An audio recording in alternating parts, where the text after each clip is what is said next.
नमस्कार साथियों, कैसे हैं आप सब लोग।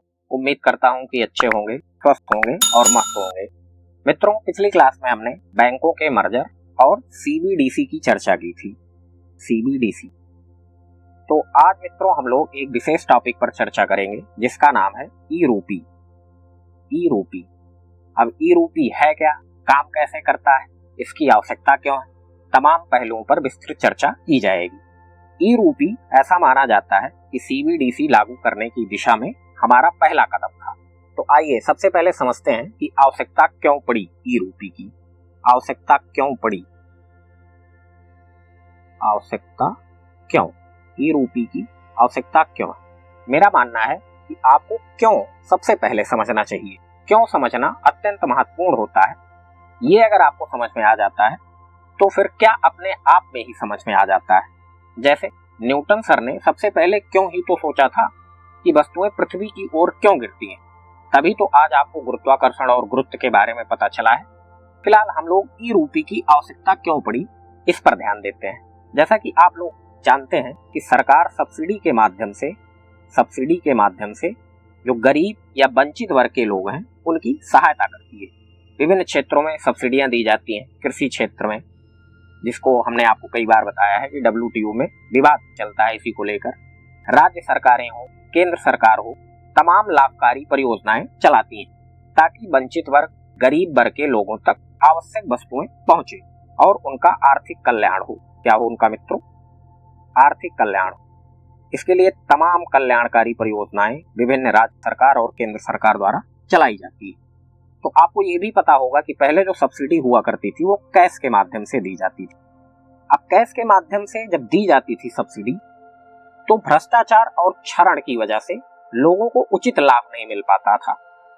भूतपूर्व प्रधानमंत्री श्री राजीव गांधी जी ने एक बार कहा था कि यदि मैं दिल्ली से 1 रुपए भेजता हूं तो गरीब लोगों के पास सिर्फ 15 पैसे पहुंचते हैं। 15 पैसे।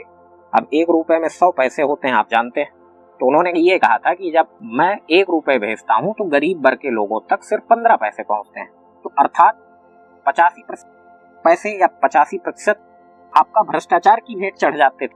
का तो मतलब यही हुआ ना उनके कहने का मतलब। इस समस्या के समाधान के लिए डीबीटी का कॉन्सेप्ट लाया गया, direct benefit transfer. Direct benefit transfer, benefit transfer, ये इसका पूरा नाम है मित्रों, डायरेक्ट बेनिफिट ट्रांसफर। प्रत्यक्ष लाभ हस्तांतरण कहते हैं हिंदी में, प्रत्यक्ष लाभ हस्तांतरण, इसकी संकल्पना को लाया गया। अब ये लॉन्च कब किया गया था? ये लॉन्च किया गया था 1 जनवरी 2013 के माध्यम से लोगों के अकाउंट में सीधे पैसे भेज दिए जाते हैं। तो 1 जनवरी 2013 को लॉन्च किया गया। मोदी जी के आने के बाद ये और ज्यादा विस्तारित हुआ। इसमें उन्होंने 34 अन्य योजनाओं के साथ मनरेगा को भी डीबीटी से जोड़ दिया। अब जो व्यक्ति मनरेगा में जॉब करता है, काम करता है, उसके पैसे सीधा किसके जरिए आते हैं? डीबीटी के जरिए आ जाते हैं उसके अकाउंट में। डीबीटी के तहत वर्तमान में 317 परियोजनाएं हैं। वर्तमान में कितनी परियोजनाएं चल रही हैं डीबीटी के माध्यम से? 317 परियोजनाएं हैं। डीबीटी के माध्यम से सब्सिडियां सीधा लोगों के बैंक खातों में पहुंचा दी जाती हैं। तो इससे भ्रष्टाचार और क्षरण अर्थात लीकेज ये काफी हद तक कम हो गया है। अब आप सोच रहे होंगे कि जब हमने डीबीटी के माध्यम से काफी हद तक भ्रष्टाचार और क्षरण को कम कर लिया तो फिर क्या समस्या है? अब समस्या ये है मित्रों कि जो सब्सिडी लाभार्थी तक सीधे पहुंची है उसका उपयोग कहां किया जा रहा है ये तय करना सुनिश्चित नहीं हुआ है। जैसे मान लीजिए कि सरकार ने मुझे छात्रवृत्ति दी, वैसे दी नहीं है भाई, 41,000 रुपए मिलने थे, आए नहीं। फिलहाल अगर उसने मुझे दी होती तो सरकार ये मानती कि इस रुपए का ये बच्चा सदुपयोग करेगा, पढ़ाई लिखाई में लगाएगा, नवाचार करेगा, अपना भविष्य उज्जवल करेगा, बला बला, ये सारी सरकार संकल्पना या ये विचार मानकर चलती। अब व्यवहार में मान लीजिए ये पैसा मेरे पापा ने ले लिया या मैंने ही उस पैसे का दुरुपयोग कर दिया, तो जो सरकार द्वारा भेजा गया वो छात्रवृत्ति है वो मेरे किसी काम की तो रही नहीं। तो ये समस्या है मित्रों। डीबीटी में भी सभी लोगों का वित्तीय समावेशन भी नहीं हो पाया, ये दूसरी समस्या है। कई लोग ऐसे होंगे जिनके बैंकों में खाते ही नहीं होंगे, तो फिर उनके लिए डीबीटी का क्या मतलब है? तो ये 2 समस्याएं प्रमुख हैं मित्रों। या तो सब्सिडी सीधे खाते में नहीं पहुंच पा रही है या फिर उसका सदुपयोग नहीं हो पा रहा है। अब हो पा रहा है या नहीं हो पा रहा है ये तय करना अत्यंत मुश्किल काम है। तो इसी समस्या का हल निकालने के लिए सरकार ने ई रूपी का कॉन्सेप्ट लाया, ई रूपी का विचार लाया। तो मुझे उम्मीद है आपको अब ये सारी पिक्चर क्लियर हो गई होगी कि ई रूपी की क्या आवश्यकता पड़ी। तो ये जो दो प्रमुख समस्याएं हमने आपको बताई, इसी को दूर करने के लिए ई रूपी को लाया गया। बात क्लियर हो गई होगी मुझे उम्मीद है। अब आइए जानते हैं कि ई रूपी है क्या। ई रूपी है क्या, ध्यान से देखिए। अब आप अपना नोट्स निकाल लीजिएगा और लिखिएगा, person and purpose, person and purpose specific, specific prepaid अर्थात पहले से ही भुगतान किया गया।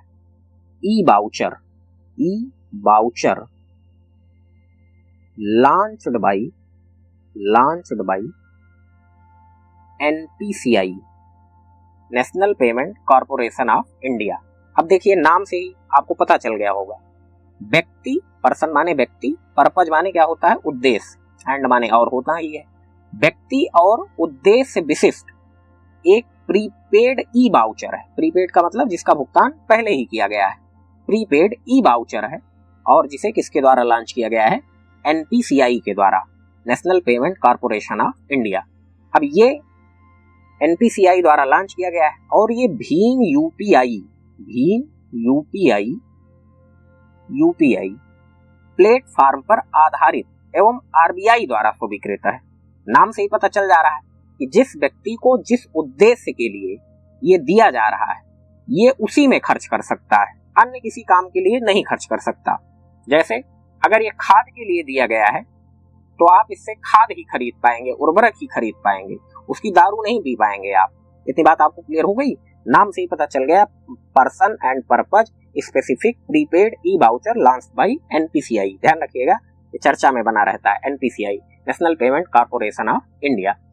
और साथ ही साथ कुछ और बातों को देखते हैं। प्लस, प्लस अब इसकी विशेषताओं की मैं एक बात कर लेता हूं। इसमें no need of card, no need of card, digital payment app, digital payment app, payment app, comma internet banking, internet banking and bank account, bank account. यानी इसमें आपको किसी कार्ड की आवश्यकता नहीं।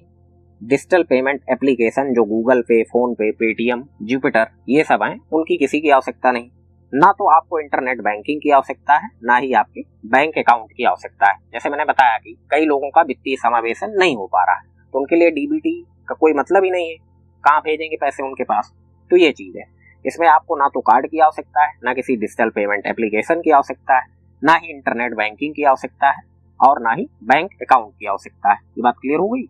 और इसे डिलीवर्ड किया जाता है थ्रू एसएमएस और क्यूआर कोड। आपके फोन पे एक क्यूआर कोड या एक एसएमएस जनरेट कर दिया जाता है जो आपकी मोबाइल पर भेजा जाता है, डिलीवर किया जाता है। और सबसे मजेदार बात यह है कि अगर आपके पास स्मार्टफोन नहीं है तो ये बेसिक फोन पर भी काम करता है, बेसिक फोन पर भी काम करता है ये। अगर आपके पास वही है, जैसे कई लोग होते हैं, बुजुर्ग व्यक्ति है, उसको स्मार्टफोन चलाना नहीं आता है, हमारे माता जी पिताजी हैं, पुरानी पीढ़ी के हैं, तो उनके पास स्मार्टफोन है ही नहीं, तो होगा भी तो ज्यादातर लोग उनसे चला ही नहीं पाते हैं। तो यही सेम सिनेरियो होता है। तो ये इसका एक सबसे बेहतरीन फीचर्स है, सबसे अधिक उपयुक्त विशेषता है। जो आदमी सिंपल मोबाइल चलाता है उसके फोन पे भी ये काम करेगा। तो ये इतनी बात हो गई। अब आइए ध्यान देते हैं कि इसे किसके किसके सहयोग द्वारा डेवलप किया गया है। तो इसे department of financial services, financial services, ministry of health and family welfare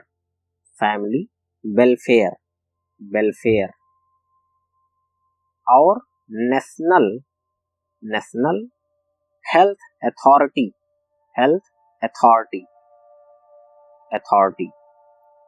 के सहयोग से विकसित किया गया है। लॉन्च किसके द्वारा किया गया है, किसके जरिए किया गया है, एनपीसीआई के जरिए। और ये department of financial service, ministry of health and family welfare and national health authority, इसकी सहयोग से इसको विकसित किया गया है। और इसका उपयोग सिर्फ एक ही बार किया जा सकता है मित्रों, मल्टीपल टाइम्स नहीं। ये आपको एक बार मिलेगा, जिस चीज के लिए मिलेगा उसी से आप वो सामग्री या जो भी जिस चीज के लिए दिया गया है वो आप परचेज कर सकते हैं। तो ये मित्रों हमने ई रूपी तथा उसकी विशेषताओं के बारे में जान लिया। अब आइए इसकी लाभ पर चर्चा कर लेते हैं, इसके महत्व या लाभ। तो लाभ क्या है इसके? पहला लाभ तो यही है कि धन का उपयोग उसी कार्य के लिए होगा जिसके लिए आवंटन किया गया है। धन का उपयोग उसी कार्य के लिए होगा। जैसा कि मैंने बताया, उर्वरक के लिए दिया गया तो उर्वरक ही खरीद पाएंगे, अन्य कोई चीजें आप इससे परचेज नहीं कर पाएंगे। कहीं और लेके जाने का कोई लाभ नहीं है, लेके जाओगे तो उससे आपको कोई सामान नहीं मिलेगा, तो दुकानदार आपको अलग से दौड़ा लेगा। धन का उपयोग उसी कार्य के लिए होगा जिसके लिए आवंटन किया गया है, जिसके लिए आवंटन किया गया है, आवंटन किया गया है, आवंटन किया गया है, आवंटन किया गया है। तो एक तो लाभ ये है पहला, जो कि बहुत ही बेहतरीन है। नंबर 2, सेवाओं की targeted and leak proof transparent, पारदर्शी डिलीवरी होगी इससे, डिलीवरी। नंबर 3, या ऐसे ही लिखा है मैंने गिनती में, नंबर 3, सेवाओं की टारगेट एंड लीक प्रूफ पारदर्शी डिलीवरी है। जिस आदमी को टारगेट किया जाएगा उसी को मिलेगा, इसी को कहा जा रहा है सेवाओं की टारगेटेड एंड लीक प्रूफ, अर्थात पारदर्शी डिलीवरी। जिसको मिलना है उसी को मिलेगा, किसी दूसरे आदमी को नहीं मिलेगा। और ये वितरण प्रणाली को सरलीकृत करता है, वितरण प्रणाली को सरलीकृत बनाएगा या बनाया है, ये चीज है। वितरण प्रणाली का क्या कर दिया है इसने, सरलीकरण कर दिया है। नंबर 4, इसका उपयोग आयुष्मान भारत प्रधानमंत्री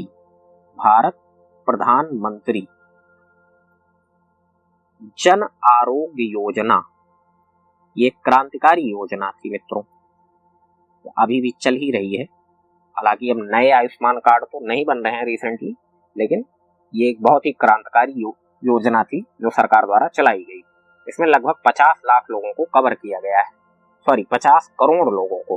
भारत प्रधानमंत्री जन आरोग्य योजना, और उसके बाद एक योजना है आपकी मातृ एवं बाल कल्याण योजना। खाद्य सब्सिडियों के लिए किया जा सकता है,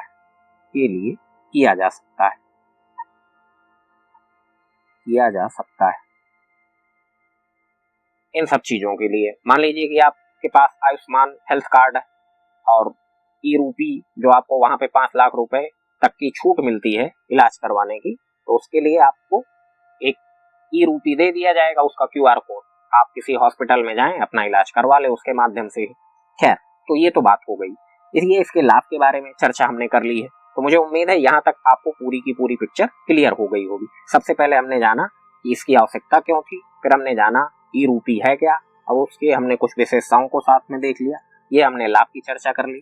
अब आइए चुनौतियों के बारे में थोड़ा सा देख लेते हैं कि ई रूपी को अगर लागू किया जाएगा तो रास्ते में क्या क्या चुनौतियां आएंगी। सबसे पहली चुनौती तो है मित्रों, जागरूकता का अभाव है। इसमें सब लोगों के पास जानकारी नहीं है। सरकार को कोई जागरूकता बढ़ाने का कार्यक्रम चलाना चाहिए किसी भी माध्यम से। प्रिंट मीडिया हो गया, आपका इलेक्ट्रॉनिक मीडिया हो गया, या फिर एक बड़ी भूमिका होती है पंचायतों में, गांव वगैरह में जो बुजुर्ग व्यक्ति हैं उन तक ये बात पहुंचाई जाए जो थोड़ा सा कम पढ़े लिखे हैं। दूसरी बात इसकी सुरक्षा से जुड़ा मामला है। हालांकि एनपीसीआई कह रहा है कि एकदम परफेक्ट है, लेकिन अब आजकल आईटी के दौर में कुछ भी कहा नहीं जा सकता है।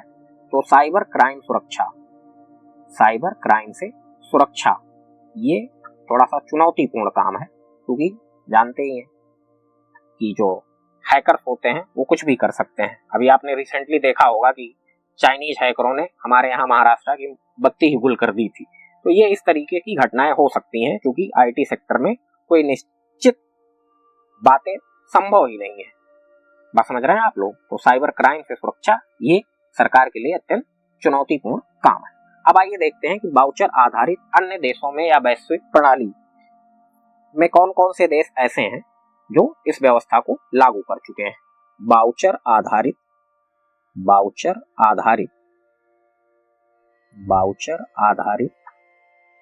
कल्याण प्रणाली के ग्लोबल या वैश्विक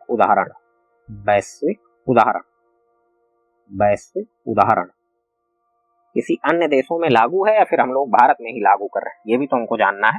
तो ये मित्रों कई सारे देशों में लागू है, जैसे यूएसए हो गया, और उसके बाद स्वीडन हो गया आपका, हांगकांग, चिली हो गया आपका, कोलंबिया हो गया, कोलंबिया वहां की शकीरा जी है, pop star, international pop star. आज इन सब जगहों में, इन देशों में स्कूल वाउचर सिस्टम का प्रयोग किया जाता है। किस सिस्टम का? स्कूल वाउचर सिस्टम का प्रयोग किया जाता है। इसके जरिए वहां की सरकारें स्टूडेंट्स की शिक्षा का वित्त पोषण करती है। ये वाउचर जो है उनके माता पिता को या फिर उन्हीं को दे दिया जाता है, जिसके जरिए उनकी शिक्षा पर जो भार आता है वो सरकार वहन करती है। ये बात हो गई हमारी मित्रों ई रूपी की। अब आइए अगला कॉन्सेप्ट देखते हैं, टोकेनाइजेशन।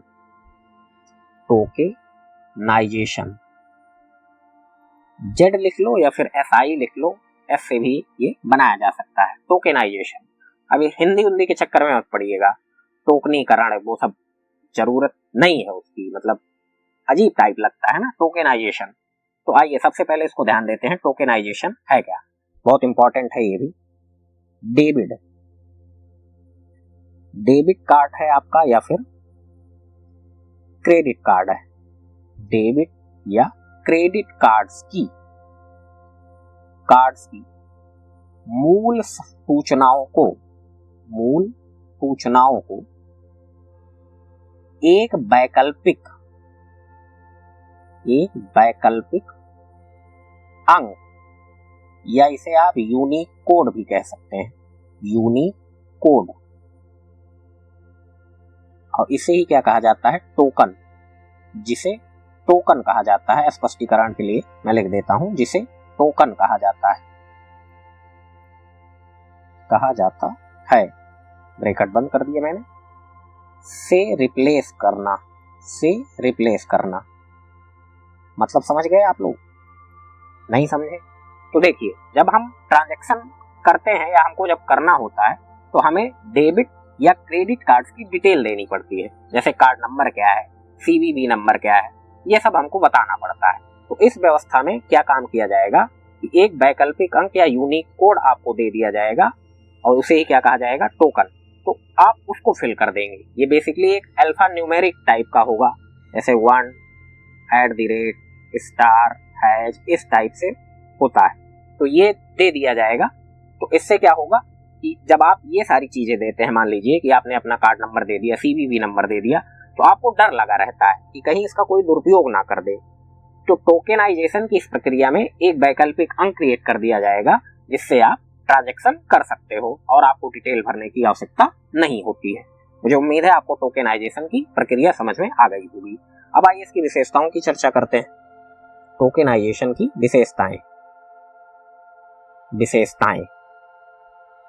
विशेषताओं में नंबर 1 बात, ये ग्राहकों के लिए ऐच्छिक है, जो चाहे वो करवाए, कोई जबरदस्ती नहीं है, ग्राहकों के लिए ऑप्शनल है, ये ऐच्छिक है।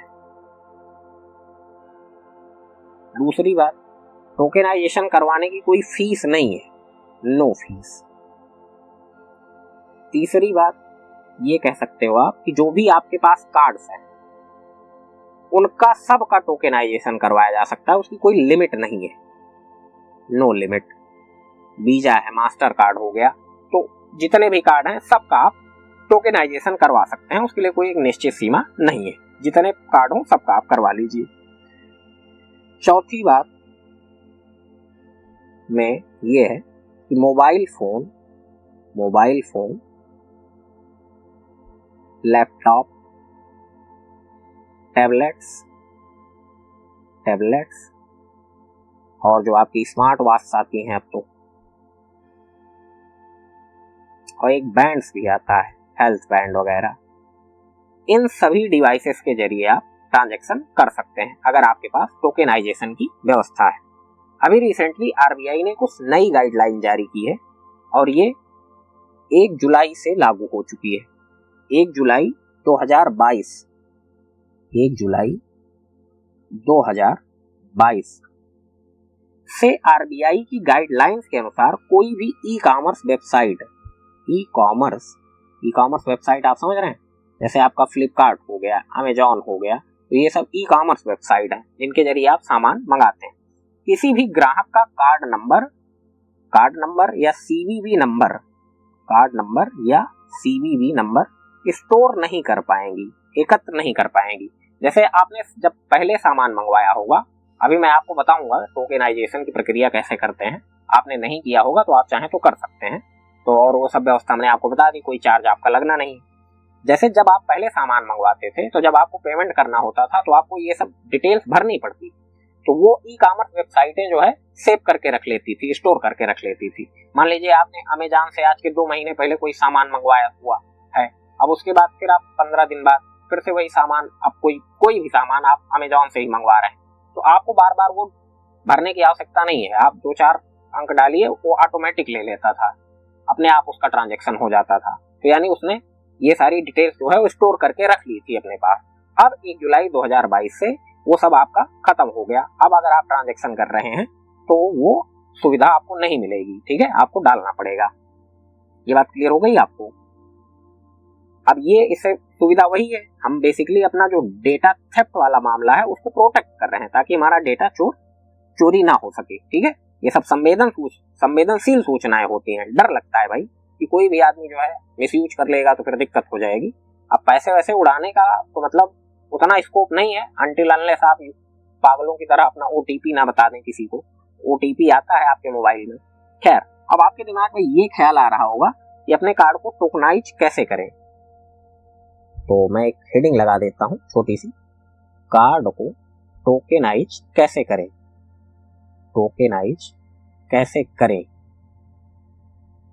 आप चाहें तो कर सकते हैं। पहला चरण इसका जो है चरण 1, सबसे पहले आपको क्या काम करना है कि जिस भी ऐप या वेबसाइट से आप सामान खरीदते हो, बिल पे करते हो, खाना मंगवाते हो, उसको आप विजिट कर लीजिए और उस पर ट्रांजैक्शन इनिशिएट कीजिए। विजिट कीजिए और ट्रांजैक्शन इनिशिएट कीजिए। उसके बाद जो इसका चरण दूसरा है, स्टेप नंबर 2, चेकआउट पेज पर जाइए और जो भी आपका कार्ड है उसकी सीवीवी आप उसको प्रोवाइड करवा दीजिए। सीवीवी 3 डिजिट की होती है। इसके बाद अगला ऑप्शन जो आएगा चरण 3, स्टेप 3, इसके बाद नेक्स्ट ऑप्शन आएगा टिक द चेकबॉक्स,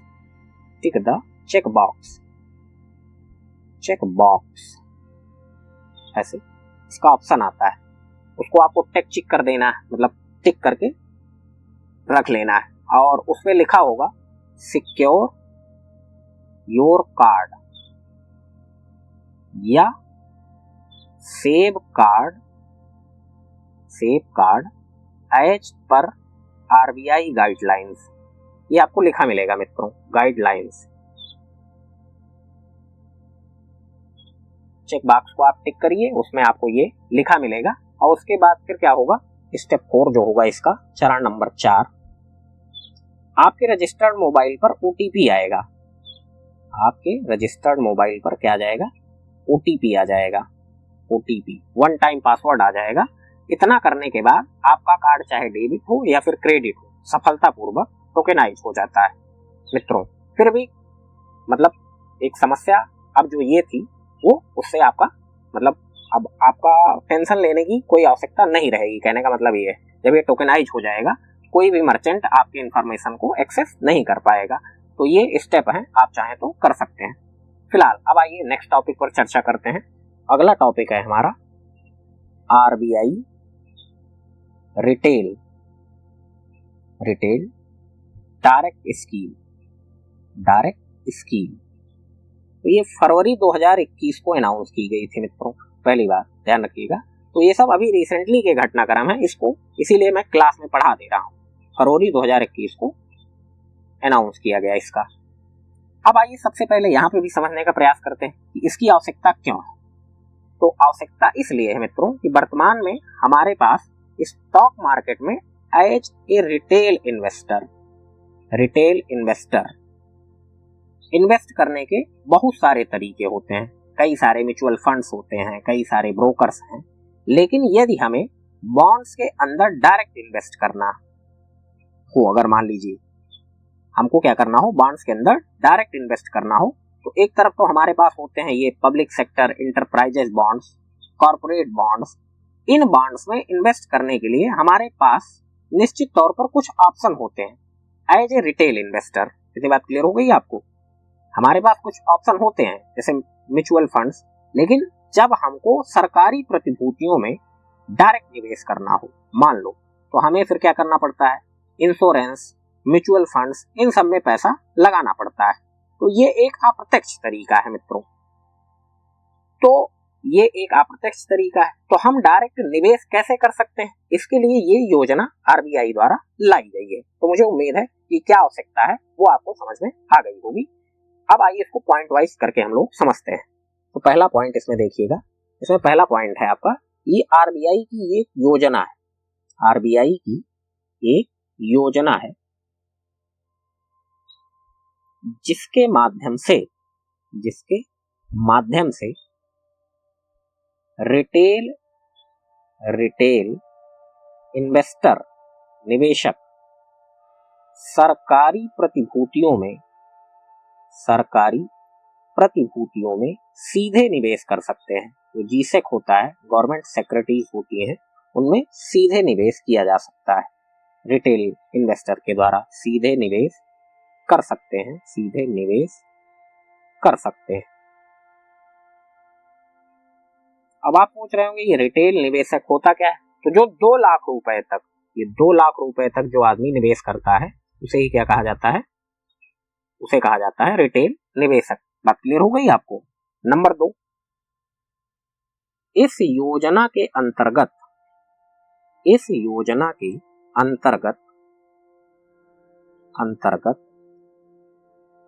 रिटेल निवेशक आरबीआई के पास RDG retail direct gilt account खुलवा सकते हैं। इसका फुल फॉर्म लिख देता हूं मैं, रिटेल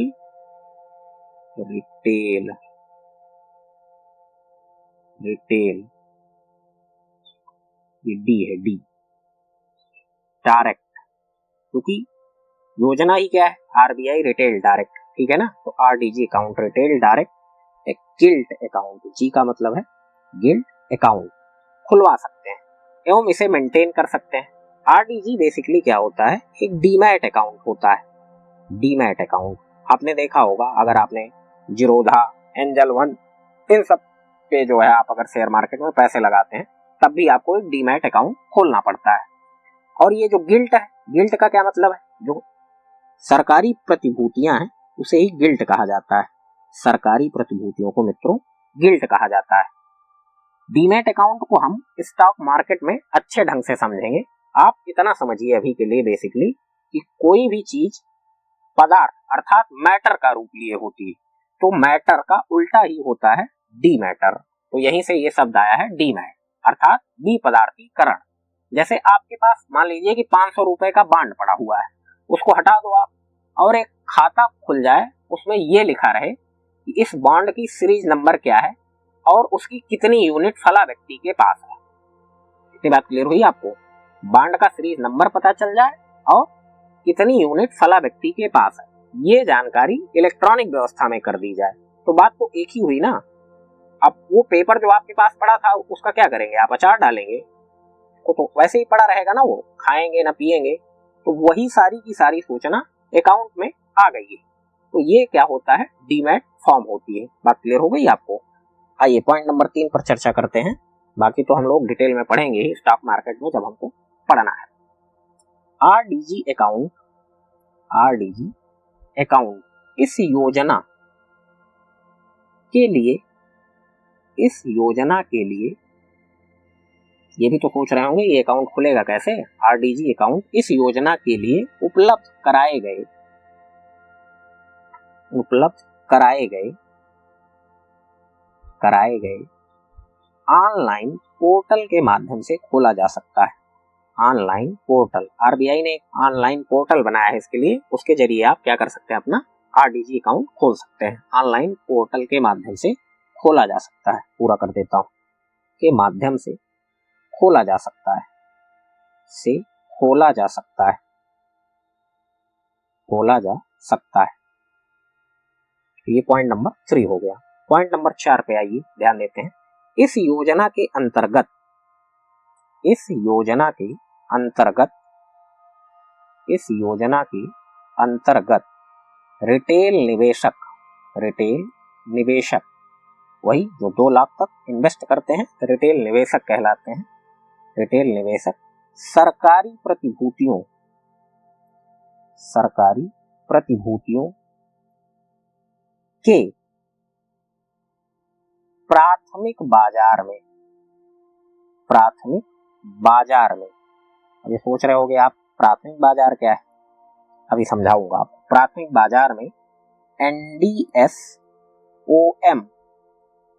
के माध्यम से, के माध्यम से, नेक्स्ट पेज पर जाता हूं, के माध्यम से, हाँ शायद माध्यम से ही तो लिखा था ना मैंने, माध्यम से, माध्यम से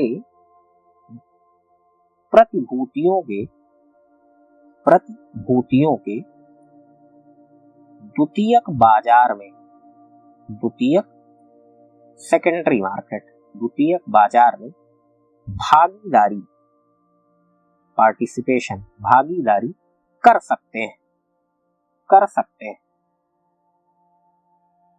एनडीएसओएम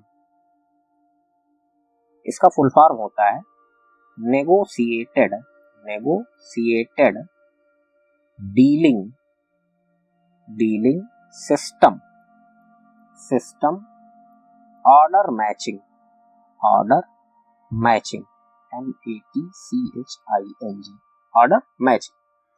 अब यहाँ पे आइए सबसे पहले जो प्राथमिक बाजार और द्वितीयक बाजार है इसकी चर्चा कर लेते हैं आपसे। जब आप सरकार से बॉन्ड लेते हैं तो वो प्राथमिक बाजार के अंतर्गत आता है। मान लो कि आपने बॉन्ड ले लिया, अब आपको कुछ समय बाद पैसों की आवश्यकता पड़ गई, तो इसे आप सरकार को नहीं बेच पाएंगे। बात क्लियर हुई आपको? इसको आप सरकार को नहीं बेच पाओगे। जैसे मैंने आपको इक्विटी के बारे में बताया था, अगर आप इक्विटी लेते हैं टाटा मोटर्स की, तो ऐसा नहीं होगा कि एग्जाम्पल मैंने शायद 12,000 या 13,000 जो भी लिया हो, तो ऐसा नहीं होगा कि उसको आप फिर से टाटा जी के पास लेके जाएं और कहो कि कह दें कि ये लो अपनी इक्विटी लो, मुझे मेरे पैसे वापस करो, तो ऐसा नहीं होता है। तो यही सेम काम यहाँ पे भी है, कुछ कुछ उसी जैसा मामला है। तो जैसे इक्विटी को आप टाटा मोटर्स को नहीं दे पाएंगे, वैसे अगर आपने बॉन्ड्स खरीद लिया है तो उसको आप सरकार को नहीं बेच पाओगे। उसको बेचने के लिए आपको इसी एनडीएसओएम के माध्यम की सहायता लेनी पड़ेगी। इसके माध्यम से आप दूसरे को बेचेंगे, और जो बेचने की प्रक्रिया आप कर रहे हो वही क्या कहलाता है, द्वितीयक बाजार आता है, वो द्वितीयक बाजार के अंतर्गत आ जाता है। तो मुझे उम्मीद है आपको प्राथमिक बाजार और द्वितीयक बाजार का कॉन्सेप्ट क्लियर हो गया होगा। लास्ट पॉइंट पे चर्चा करते हैं, पॉइंट नंबर 5 होगा मेरे ख्याल से, जो भी हो देख लीजिएगा आप लोग। इसके माध्यम से, इसके माध्यम से ट्रेजरी बिल्स, जिसको टीवीस कहते हैं, उसको भी हम लोग आगे पढ़ेंगे। SGBS sovereign, sovereign gold bonds, gold bonds. SDLS छोटा सा S, state, state development development loans जैसी सरकारी प्रतिभूतियां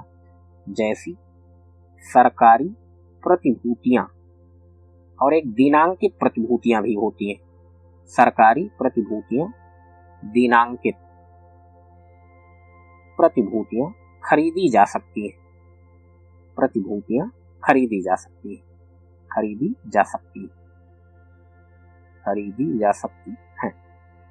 तो ये मित्रों, आज की क्लास में हमने सबसे पहले ई रूपी पर चर्चा की और उसके बाद फिर हमने इसकी चर्चा की, फिर हमने टोकेनाइजेशन की चर्चा की और हमने आरबीआई रिटेल डायरेक्ट स्कीम अर्थात योजना की चर्चा की।